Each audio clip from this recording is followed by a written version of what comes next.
kitchen. This is walking into the kitchen from the front of the house, looking towards the back of the house.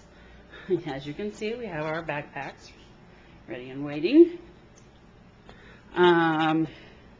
Then we cut over this way. Here's our sink and all those goodies that we have. Under the sink, we have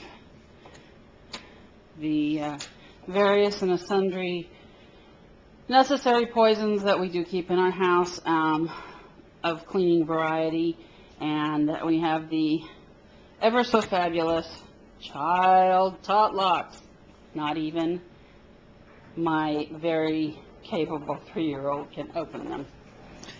And here we have our refrigerator. We do have a freezer outside. It stores mainly extras of things. I do buy some things that are quick and easy, like the Jimmy Dean croissant breakfast, for when either we're running late or days when my husband has to get up and get out of the house, because even though they do cost a little more, they cost less than it does to buy breakfast out. So that's something we do. We also, my girls really like those, as I used to call them as a child, Otter Pops. Now we refer to them as popsicles.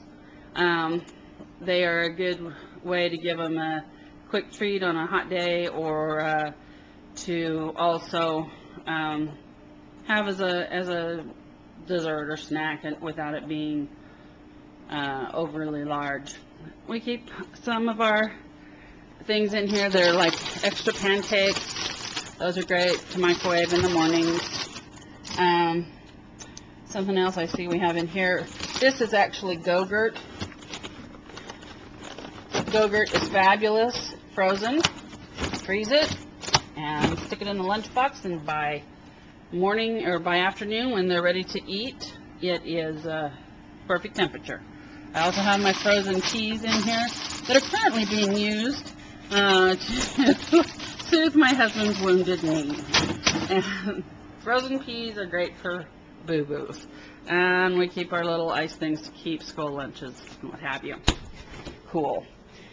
Refrigerator, we tend to put the condiments in the door, as well as the milk and a few odds and ends. Any medicinal things that have to stay refrigerated, like the Lactinex, they kind of live in here. Scooch down so you can sort of see. The top shelf tends to be for the larger items, and no, that's not booze over there you see in the bottle. It's my acai berry drink that is actually quite healthy and good for you. We keep extra water in the refrigerator so the girls can get to it anytime. The cups are in a cupboard that's on their level, so they always have access to plenty of water, which is a wonderful thing. And again, you can see yogurt in there. We like yogurt, everybody except the oldest child. We have a few odds and ends leftovers. Our meat drawer, our egg container has to have a lid, because I used to have a toddler that would take them if she could see them, but with the lid on she couldn't find them. And these are our fruit and vegetable drawers, which are currently quite empty. So that's pretty much how our refrigerator works. The rest of my kitchen is pretty self-explanatory. These cupboards and drawers all contain the various things to make or eat food.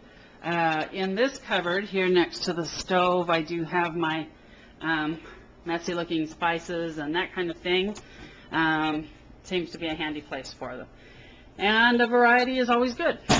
I do have these canisters over here, and we do use 2 of them for their originally intended purpose. The flour one does contain flour, and the sugar one, which is the next smallest one, does contain sugar. The other 2, one contains matches for all the candles I light, and the other one contains artificial sugar, I believe. So, and there we have the stove, the microwave. Above the microwave, we have all those things you need on a rare occasion, all the little decorations for birthday cakes, things like that.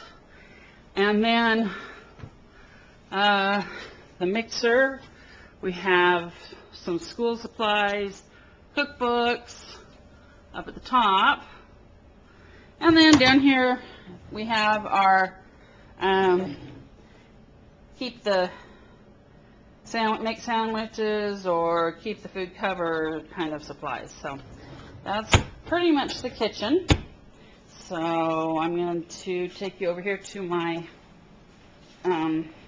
pantry, which is also slash laundry room. So we're going to pause the laundry for a minute while we're in here. Okay. In my other house that I had the most glorious pantry. It was so huge. This one is smaller, but I make do nicely. I do happen to like these vintage shelves like this. I know there are plenty of moms who prefer not to have them. I like them so much that we added some extras after we moved in, including this top shelf. The top shelf contains all the things that are too tall for any place else, which is how cereal landed up there. We have discussed moving it to a lower place so the kids could get it, so maybe we would be able to sleep in a little on Saturday, but we haven't done it, and there it lives. That is also, that top shelf is where extra baking supplies live. Then we have some paper goods. Hidden in the corner, we have my Hershey's bars and chocolate chips and things like that for cookies that children don't know about. Have some more napkin and table goods, and then we have a box of Halloween candy that my children don't know about. And coming over here, we're just, again, more odds and ends.